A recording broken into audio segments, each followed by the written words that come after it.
Hello everyone, myself Sakshi and I am from Electrical Engineering Department. So welcome to the Sakshi Electrical Engineering. स्वागत है आप सभी का साक्षी electrical engineering में। जैसा कि मध्य प्रदेश लोक सेवा आयोग द्वारा प्राचार्य प्रथम श्रेणी उप संचालक, प्राचार्य द्वितीय श्रेणी एवं सहायक संचालक की जो वैकेंसी आई है, जो कि हमारे एमपी गवर्नमेंट के टेक्निकल एजुकेशन स्किल डेवलपमेंट के थ्रू निकाली गई है, तो हम बात कर रहे हैं एमपीपीएससी प्रिंसिपल वैकेंसी 2023 का, जिसमें आपका जो एमपीपीएससी ने ऑफिशियली एग्जाम पैटर्न और सिलेबस अनाउंस किया है, उस बेस पर part A and part B में आपके सिलेबस को डिस्ट्रीब्यूट किया गया है। सो अभी हम पार्ट बी इंजीनियरिंग सब्जेक्ट्स को डील कर रहे हैं। क्लियर? सो देखिएगा, हम पार्ट बी में इंजीनियरिंग सब्जेक्ट्स को डील कर रहे हैं। तो चलते हैं हम अपने सिलेबस में। हम बेसिक इलेक्ट्रिकल साइंस में आज पीएमएमसी पढ़ने वाले हैं। तो जो भी स्टूडेंट्स चैनल पे न्यू जुड़े हैं तो प्रॉपरली चैनल पे विजिट कीजिए एंड प्रॉपर प्लेलिस्ट के थ्रू सीक्वेंस वाइज वीडियोस को वॉच करिएगा। तो चलते हैं हम अपने सेशन में। तो देखिएगा, आज हम मेजरिंग इंस्ट्रूमेंट पढ़ने वाले हैं, जिसमें हम सबसे पहले क्या पढ़ेंगे, पीएमएमसी पढ़ने वाले हैं। PMMC that means permanent magnet moving coil instrument. Clear? आपको टॉपिक का निचोड़ दिया जा रहा है, इसलिए आपको बिल्कुल टू द पॉइंट बातें याद रखनी है। ठीक है? सो देखिएगा, सबसे पहले हम पढ़ रहे हैं पीएमएमसी। क्या होता है PMMC? Permanent magnet moving coil instrument. कभी कभी एग्जामिनर आपसे हो सकता है फुल फॉर्म देकर पूछ ले कि पीएमएमसी में एम का मतलब क्या होता है, टी का मतलब क्या होता है।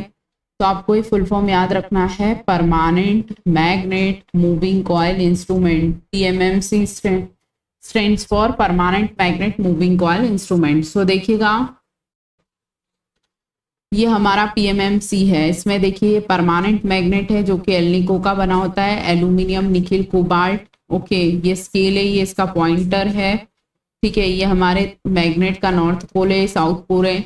ठीक है, इसके बाद जो ये स्प्रिंग है, ये फॉस्फर ब्रॉन्ज की बनी होती है। वेरी वेरी इंपॉर्टेंट, एग्जामिनर आपसे पूछ लेंगे पीएमएमसी में जो स्प्रिंग बना होता है वो किसका बना होता है, तो आप क्या बोलेंगे, फॉस्फर ब्रॉन्ज का बना होता है। दूसरी बात, आपसे एग्जामिनर पूछ लेंगे पीएमएमसी में जो परमानेंट मैग्नेट होता है वो किसका बना होता है, तो आप क्या बोलेंगे, एल्निको का बना होता है।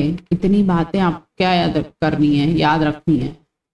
ठीक है, तो परमानेंट मैग्नेट एल्निको का बना होता है और आपकी जो स्प्रिंग होती है वो फॉस्फर ब्रॉन्ज की बनी होती है। क्लियर? सो देखिए, ये बातें आपको याद रखनी है। स्प्रिंग जो है फॉस्फर ब्रॉन्ज की बनी होती है, मैग्नेट जो परमानेंट मैग्नेट एल्निको। ठीक है, इसके अलावा देखिएगा नेक्स्ट, अब हम चलते हैं। देखिए, इसका एक डेरिवेशन है जो कि आपको आगे काम आने वाला है। F equal to N B I L into sine theta. Theta equal to 90 degree, sine theta का वैल्यू होता है 1। तो आपने इसको क्या करा, N B I L newton आपने लिख लिया। जब आपने sine theta, theta equal to हम क्या रखते हैं, 90 डिग्री रखते हैं। जब इस वैल्यू में 90 डिग्री रखा तो ये 1 हो गया, तो हमारा फाइनली निकल कर आया F equal to N B I L newton. Okay, अब हमारा डिफ्लेक्टिंग टॉर्क का फॉर्मूला होता है, या टी डी इक्वल टू क्या होता है, एफ इंटू डी होता है। जब T D equal to N into B I L D, क्या हुआ, एरिया का क्या मतलब है, length into L into D. समझ रहे हैं आप बात को? तो इस एल इंटू डी की जगह हमने क्या रख दिया, ए रख दिया। तो टी डी क्या हो गया, N B A I, N B I A. ठीक है, तो आपको फाइनली क्या याद रखना है, T D equal to N B A I. ठीक है, इसके बाद देखिएगा, हमने इस एन बी ए को क्या एक कांस्टेंट का नाम दे दिया, जिसका नाम निकल कर आया जी। तो एन बी ए की जगह हम क्या रखेंगे, जी। क्लियर? और आई एज इट इज। तो अब देखिए, हमारा टी डी प्रोपोर्शनल क्या हो गया, एन बी ए की जगह हमने जी रख दिया और आई ए यहाँ से आउट क्या गया। फाइनली हमारा निकल कर आया कि जो डिफ्लेक्टिंग टॉर्क होता है वो करंट के प्रोपोर्शनल होता है। टी डी प्रोपोर्शनल आई क्या होता है, deflecting torque proportional current. Clear? इसके बाद नीचे देखिएगा, at equilibrium condition T C equal to T D, controlling torque को डिफ्लेक्टिंग टॉर्क को जब हमने इक्वल किया, K theta equal to G I रखा, तो हमारा थीटा का वैल्यू क्या आ गया, जी आई अपॉन के। तो आप क्या बोलेंगे, थीटा किसके प्रोपोर्शनल है, डायरेक्टली आई के। वेरी वेरी इंपॉर्टेंट, आपसे एग्जामिनर पूछ लेंगे कि पीएमएमसी में जो थीटा होता है वो किसके प्रोपोर्शनल होता है, तो आप क्या बोलेंगे, करंट के प्रोपोर्शनल होता है। इसी तरह डिफ्लेक्टिंग टॉर्क का भी पूछ सकते हैं, तो आप क्या बोलेंगे, करंट के प्रोपोर्शनल होता है। यहाँ तक आई होप आपको बातें क्लियर हो गई होगी। बहुत ज्यादा इंपॉर्टेंट टॉपिक है, बिल्कुल भी स्किप नहीं करना है आपको। क्लियर। तो देखिएगा इस पीएमएमसी इंस्ट्रूमेंट के कुछ इंपॉर्टेंट की पॉइंट्स हैं जो कि आपको एग्जाम में क्वेश्चंस के फॉर्म में पूछे जाते हैं। सो देखिएगा, सबसे पहले आपको पीएमएमसी का फुल फॉर्म याद रखना है, permanent magnet moving coil instrument. PMMC में जो स्केल होता है वो कौन सा होता है, यूनिफॉर्म स्केल। यूनिफॉर्म स्केल मतलब एक समान होता है। पीएमएमसी में स्केल कैसा होता है, यूनिफॉर्म होता है। वेरी वेरी इंपॉर्टेंट, एग्जामिनर आपसे पूछ लेंगे पीएमएमसी में कैसा स्केल होता है, यूनिफॉर्म, नॉन यूनिफॉर्म, बोथ या नन, तो आप क्या बोलेंगे, यूनिफॉर्म स्केल होता है। उसके बाद नेक्स्ट देखिएगा, in case of PMMC, in case of PMMC a control torque is provided by spring. Spring के थ्रू कंट्रोलिंग टॉर्क प्रोवाइड किया जाता है। आपसे एग्जामिनर पूछ लेंगे पीएमएमसी में जो कंट्रोलिंग टॉर्क है वो किससे प्रोवाइड किया जाता है, तो आप क्या बोलेंगे, स्प्रिंग से प्रोवाइड किया जाता है। नेक्स्ट पॉइंट देखिएगा क्या लिखा है, if spring is cut meter reads zero value. अगर पीएमएमसी की जो स्प्रिंग है वो अगर कट हो जाती है तो जो मीटर है वो जीरो वैल्यू को रीड करेगा। उसके बाद देखिएगा, eddy current damping is used. आपसे एग्जामिनर पूछ लेंगे पीएमएमसी में कौन सी डैम्पिंग यूज होती है, तो आप क्या बोलेंगे, एडी करंट डैम्पिंग यूज होती है। आपसे एग्जामिनर पूछ लेंगे पीएमएमसी में स्केल कैसा होता है, यूनिफॉर्म होता है, नॉन यूनिफॉर्म होता है, तो आप क्या बोलेंगे, यूनिफॉर्म स्केल होता है। पीएमएमसी आपसे एग्जामिनर पूछ लेगा पीएमएमसी इंस्ट्रूमेंट में जो कंट्रोलिंग टॉर्क है वो किससे प्रोवाइड करते हैं, तो आप बोलेंगे स्प्रिंग से। नेक्स्ट क्वेश्चन एग्जामिनर आपसे पूछ लेंगे कि डैम्पिंग कौन सी यूज होती है, तो आप बोलेंगे एडी करंट डैम्पिंग। इसके बाद आपसे क्वेश्चन पूछ लेंगे कि यदि स्प्रिंग कट हो जाती है तो मीटर कैसी वैल्यू को रीड करेगा, आप बोलेंगे जीरो वैल्यू को रीड करेगा। उसके बाद एग्जामिनर आपसे पूछ लेंगे कि पीएमएमसी किसे रीड करता है, तो आपको क्या याद रखना है, एवरेज वैल्यू को रीड करता है। Very very important session for your exam point of view, बिल्कुल भी हल्के में मत लीजिएगा।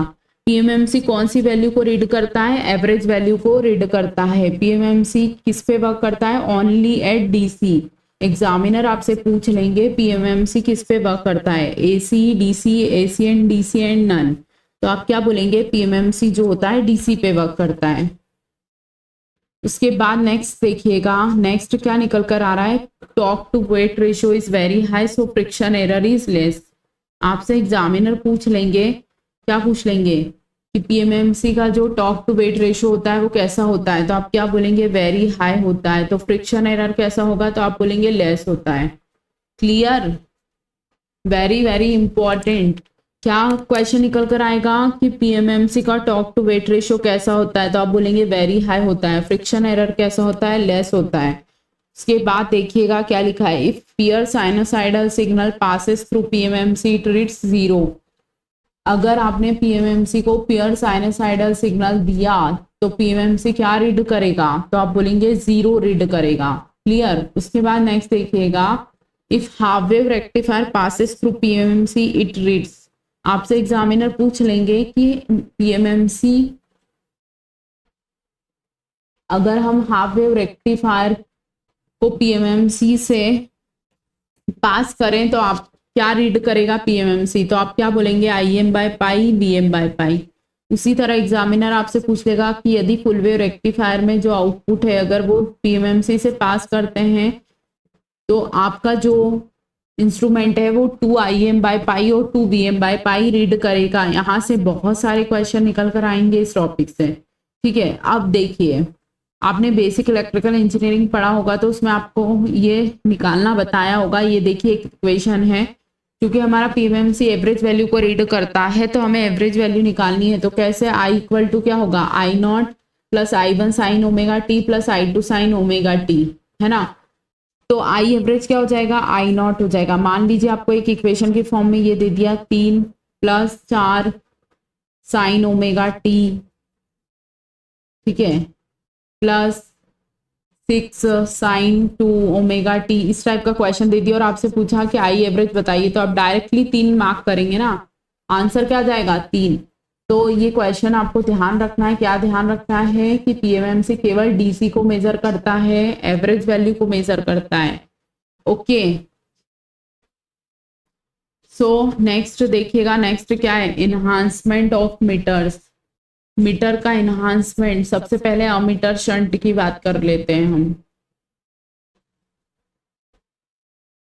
अमीटर शंट में देखिए क्या है, सबसे पहले कनेक्शन को देखिए।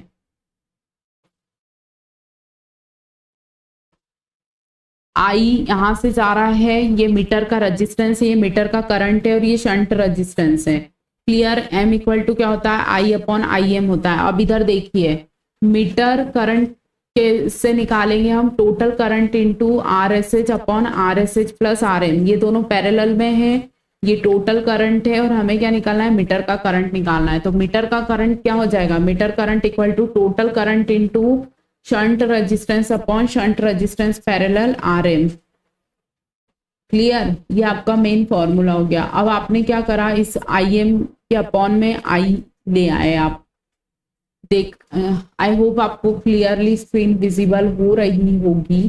तो देखिएगा, ये जो आई है ये आई एम के अपॉन में आ गया, R S H upon R S H plus R M.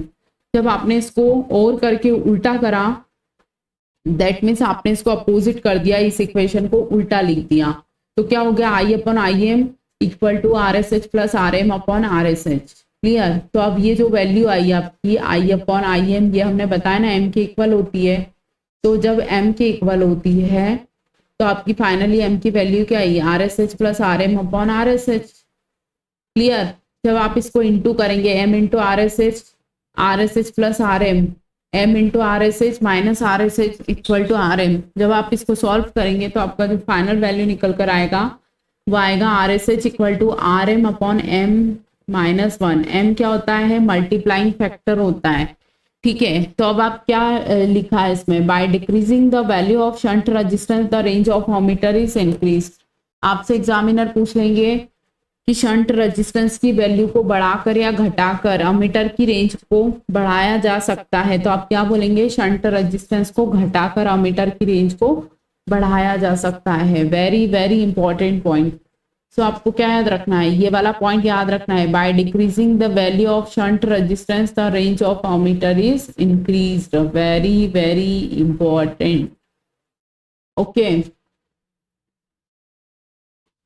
क्या याद रखना है आपको, by decreasing the value of shunt resistance the range of meter is increased. Clear, तो नेक्स्ट देखिएगा, नेक्स्ट क्या है, वोल्ट मीटर के लिए। वोल्ट मीटर का भी ऐसा ही है, ये देखिए मीटर का वोल्टेज है, ये टोटल वोल्ट है, फिर ये सीरीज में रेजिस्टेंस है और ये मीटर रेजिस्टेंस है। एम इक्वल टू क्या होगा, वी अपॉन वी एम होगा। सो देखिएगा ध्यान से, जब हमने मीटर का वोल्टेज निकाला, total voltage R M upon R S C plus R M. अब हमने क्या करा, वी एम अपॉन वी, मतलब वही काम हमने वापस से किया कि इसको वी को अपॉन में लिया है, V M upon V equal to R M upon R S C plus R M. ठीक है, जब आपने इसको उल्टा करके सॉल्व किया तो आपका देखिए ये अपोजिट कर दिया है इसके। ठीक है, ये इसके अपोजिट है, v upon V M equal to R S C plus R M upon R M. जब आपने इसको सॉल्व किया तो m का ये वैल्यू निकल कर आया, R S C plus R M upon R M. ठीक है, अब देखिए R M into M equal to R S C plus R M.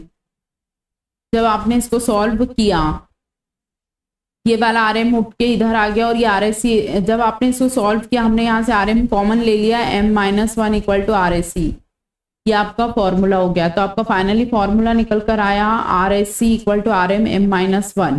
ठीक है, तो आपको एग्जामिनर ये डायरेक्टली फॉर्मूला भी पूछ सकता है कि सीरीज रेजिस्टेंस का फॉर्मूला बताइए। ठीक है, सो देखिएगा क्या लिखा है, by increasing the value of series resistance the range of volt meter is increased.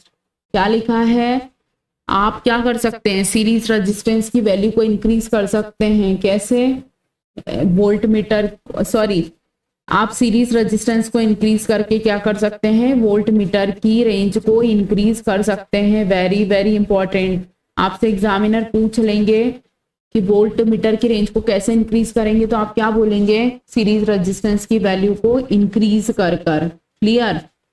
उसके बाद नेक्स्ट देखिएगा, नेक्स्ट है हमारा मूविंग आयरन इंस्ट्रूमेंट। चलिए थोड़ा जल्दी से पढ़ते हैं क्योंकि बहुत तेज बारिश हो रही है, अदरवाइज ये वाला लेक्चर भी कहने का मतलब है अगर पावर कट हो गया तो प्रॉब्लम हो जाएगी। ठीक है, सो देखिएगा, मूविंग आयरन इंस्ट्रूमेंट दो टाइप के होते हैं, एक होता है अट्रैक्शन टाइप और एक होता है रिपल्शन टाइप। क्योंकि अभी रात के 1:30 बज रहे हैं, आज हमारे यहाँ कुछ फैमिली फंक्शन था, उस वजह से आज हम बहुत ज्यादा लेट हो गए हैं। रात के 1:30 बजे आपके लिए वीडियो रिकॉर्ड हो रहा है और अभी इस टाइम बहुत तेज बारिश हो रही है। ठीक है, सो जल्दी से देखिएगा, हमारा दूसरा इंस्ट्रूमेंट निकल कर आ रहा है मूविंग आयरन इंस्ट्रूमेंट, जिसमें फर्स्ट आ रहा है अट्रैक्शन टाइप, सेकंड आ रहा है रिपल्शन टाइप। सबसे पहले आपसे एग्जामिनर डिफ्लेक्टिंग टॉर्क का फॉर्मूला ही पूछ सकते हैं, तो आप मूविंग आयरन के केस में आपको ये याद रखना है कि TD equal to half I² DL by D theta. यहाँ से कंक्लूजन निकल कर आ रहा है कि आपका जो डिफ्लेक्टिंग टॉर्क है वो मूविंग आयरन इंस्ट्रूमेंट में I² के प्रोपोर्शनल होता है।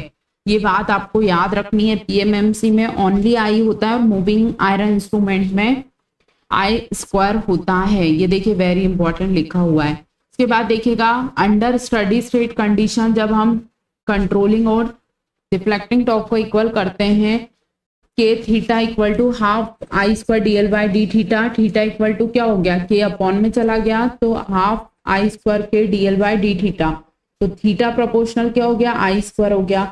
दैट मीन्स डिफ्लेक्शन जो है करंट के स्क्वायर के प्रोपोर्शनल होता है।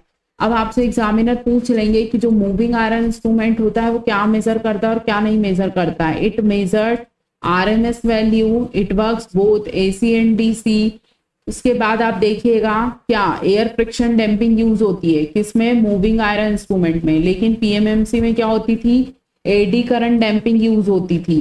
ठीक है, ये देखिए मूविंग आयरन का क्या है, नॉन यूनिफॉर्म स्केल है। लोअर स्केल पे क्या होगा, क्रैम्प्ड होगा, और हायर स्केल पे क्या होगा, एक्सपांड होगा। इसकी कॉस्ट कैसी होती है, लो होती है। किसके कंपैरिजन में, PMMC के कंपैरिजन में मूविंग आयरन इंस्ट्रूमेंट की कॉस्ट कम होती है। सो देखिएगा, मूविंग आयरन इंस्ट्रूमेंट दो टाइप के होते हैं, first one attraction type, second one repulsion type. Deflecting torque जो होता है करंट के स्क्वायर के प्रोपोर्शनल होता है। Very very important topic for your exam point of view, बिल्कुल भी हल्के में मत लीजिएगा आप, यहाँ से डायरेक्टली क्वेश्चन आपसे पूछे जा सकते हैं। क्या पूछेगा एग्जामिनर, मूविंग आयरन इंस्ट्रूमेंट किस वैल्यू को रीड करता है या क्या किसको मेजर करता है, तो आप क्या बोलेंगे, RMS वैल्यू को मेजर करता है। मूविंग आयरन इंस्ट्रूमेंट किस पे वर्क करता है, तो आप बोलेंगे बोथ AC एंड DC पे वर्क करता है। मूविंग आयरन इंस्ट्रूमेंट में कौन सी डैम्पिंग यूज होती है, आप बोलेंगे एयर फ्रिक्शन डैम्पिंग यूज होती है।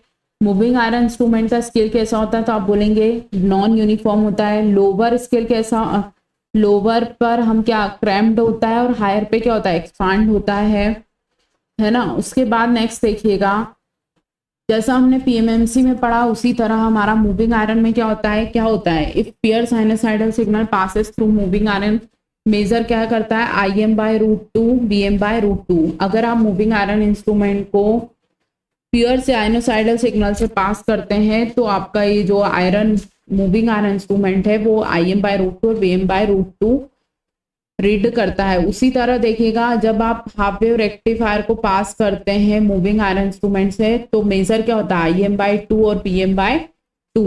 ओके, फिर उसके बाद देखिएगा, एक full wave rectifier passes through moving iron, it measure IM/√2 BM/√2।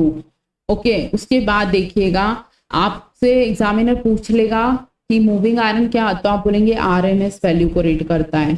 ठीक है, तो देखिएगा क्या लिखा है, phi equal to I0 plus I1 sine omega T plus I2 sine 2 omega T passes through moving iron. तो आपका जो IRMS निकल के आएगा वो ये निकल कर आएगा कैसे, √I0 का square plus half I1 square plus I2 square. ये तो हम बेसिक इलेक्ट्रिकल में पढ़ते ही हैं जब RMS वैल्यू को निकालते हैं। तो देखिएगा, आपको ये टू द पॉइंट बातें सारी याद रखनी है। ठीक है, तो आज हमने क्या पढ़ा, दो इंस्ट्रूमेंट पढ़े, एक पढ़ा हमने PMMC और एक पढ़ा मूविंग आयरन इंस्ट्रूमेंट। ये देखिएगा, आपके सिलेबस में दे भी रखा है, क्या दे रखा है, basic principle of moving iron, और एक दे रखा है PMMC। तो हमने दोनों टॉपिक आज पढ़ लिए हैं। तो फाइनली हम कंक्लूड करते हैं, आपको बिल्कुल टॉपिक का निचोड़ दिया जा रहा है, तो आप सारी बातें एज इट इज याद रखिएगा, ठीक है। बिल्कुल इसमें से अब एक भी पॉइंट स्किप नहीं करना है, अदरवाइज आप इसमें से भी इम्पोर्टेंट छांटने लगेंगे तो फिर नहीं हो पाएगा, क्योंकि हम आपको बिल्कुल कंक्लूजन दे रहे हैं टॉपिक का, ठीक है। जब हम डिटेल में पढ़ते हैं तो थोड़ा सा एक्सप्लेनेशन के साथ पढ़ते हैं, लेकिन जब हम क्रेश कोर्स या फिर हम एग्जाम ओरिएंटेड कंटेंट पे बात करते हैं तो हम directly short notes as a की तरह हम पढ़ाई करते हैं, ठीक है। तो देखिएगा, सबसे पहले हमने पढ़ा पीएमएमसी, इस पे क्वेश्चंस बहुत सारे निकल कर आते हैं। पीएमएमसी का फुल फॉर्म होता है permanent magnet moving coil instrument. इसके बाद आपको याद रखना है, क्या याद रखना है कि आपका जो डिफ्लेक्टिंग टॉर्क होता है वो करंट के प्रोपोर्शनल होता है। उसके बाद देखिएगा, वेरी वेरी इंपॉर्टेंट, एग्जामिनर पूछ लेंगे पीएमएमसी में जो डिफ्लेक्टिंग टॉर्क होता है वो किसके प्रोपोर्शनल होता है, तो आप बोलेंगे करंट के। इसके बाद डिफ्लेक्शन भी करंट के प्रोपोर्शनल होता है। पीएमएमसी कैसी वैल्यू रीड करता है, तो आप बोलेंगे एवरेज वैल्यू रीड करता है। एडी करंट डैम्पिंग यूज होती है, जब अगर स्प्रिंग कट हो गई तो मीटर जीरो वैल्यू रीड करेगा। यूनिफॉर्म स्केल होती है। ये सब क्वेश्चंस के फॉर्म में आपको वन लाइनर लिखा रखे हैं, सब क्वेश्चन पूछे जा चुके हैं किसी ना किसी एग्जामिनेशंस में, ठीक है। सो एग्जामिनर क्या पूछ लेंगे, परमानेंट मैग्नेट मूविंग कॉइल में डैम्पिंग कौन सी यूज होती है, तो आप बोलेंगे एडी करंट डैम्पिंग। पीएमएमसी क्या रीड करता है, आप बोलेंगे एवरेज वैल्यू। पीएमएमसी की स्केल कैसी होती है, यूनिफॉर्म होती है। कंट्रोलिंग टॉर्क स्प्रिंग से प्रोवाइड करते हैं। टॉर्क टू वेट रेशियो कैसा होता है, हाई होता है, ठीक है। ये सब बातें आपको टू द पॉइंट याद रखनी है, ठीक है। इसके बाद नेक्स्ट देखिएगा, नेक्स्ट हमने आपको क्या बताया, इन्हांसमेंट ऑफ मीटर एम की वैल्यू हमने बताई। उसके बाद ये आपको सारे फॉर्मूले याद रखने, इन पे क्वेश्चंस न्यूमेरिकल आता ही है। आरएसएच निकालने को दे देगा, आपको वैल्यू आपको मीटर रेजिस्टेंस की वैल्यू दे देगा, आपको एम की वैल्यू दे देगा, और आपसे क्या पूछ लेगा, आरएसएच का मान पूछ लेगा, ठीक है। तो आपको क्या याद रखना है कि आप शंट रेजिस्टेंस की वैल्यू को घटाकर अमीटर की रेंज को बढ़ा सकते हैं। उसी तरह हमने वोल्ट मीटर का भी देखा और हमारा फाइनल कंक्लूजन निकल कर आया कि सीरीज रेजिस्टेंस की वैल्यू को इंक्रीज करके वोल्ट मीटर को इंक्रीज कर देते हैं, सॉरी, सीरीज रेजिस्टेंस की वैल्यू को इंक्रीज करके वोल्ट मीटर की रेंज को इंक्रीज कर देते हैं, ठीक है। ये हमारा बहुत ज्यादा इंपॉर्टेंट है, आपसे एग्जामिनर पूछ लेंगे कि आप कैसे रेंज को इंक्रीज करेंगे वोल्ट मीटर की, तो आप क्या बोलेंगे, सीरीज रेजिस्टेंस की वैल्यू को बढ़ाकर।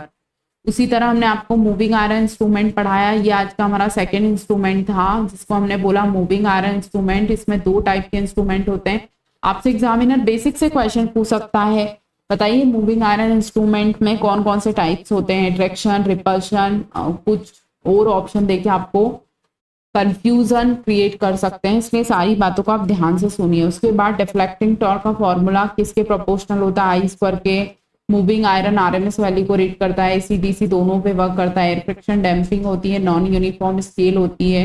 ये सब क्वेश्चन पूछे जा चुके हैं। उसके बाद हमने ये सब पढ़ा, ठीक है। तो कहने का मतलब है आपको जो भी पढ़ाया जा रहा है बहुत इंपॉर्टेंट टॉपिक और इम्पॉर्टेंट कंटेंट के साथ पढ़ाया जा रहा है, सो आप बिल्कुल भी लाइटली ना लेते हुए प्रॉपरली सेशन जरूर अटेंड करिए और रिवीजन जरूर सबसे ज्यादा करिए। जो चीज पढ़ चुके हैं रिवाइज करते रहिए। देखिए थोड़ा सा बारिश हो रही है, नहीं तो हम आपको और बड़ा लेक्चर देते, पर फिर भी हमारा फाइनली आज दो इंस्ट्रूमेंट कंप्लीट हो चुके हैं। एक पीएमएमसी इंस्ट्रूमेंट कंप्लीट हो चुका है, एक मूविंग आयरन इंस्ट्रूमेंट कंप्लीट हो चुका है। क्योंकि जब हम क्वेश्चन प्रैक्टिस करेंगे तो आपको बताया जाएगा कि यहाँ से किस टाइप के क्वेश्चन बन आते हैं, ठीक है। तो जो भी कहने का मतलब है कि जो भी स्टूडेंट्स चैनल पे न्यू जुड़े हैं और आप लोग एमपीपीएससी एग्जामिनेशंस को टारगेट कर रहे हैं, तो आप सबसे पहले प्रॉपरली चैनल पे विजिट कीजिए और प्रॉपर प्लेलिस्ट के थ्रू वीडियोस को वॉच करिएगा, ओके। तो कमेंट के माध्यम से जरूर जरूर बताना है कि आपको लेक्चर कैसा लगा, ठीक है। सो मिलते हैं हम अपने नेक्स्ट लेक्चर में, तब तक के लिए thank you students, have a good day, good night.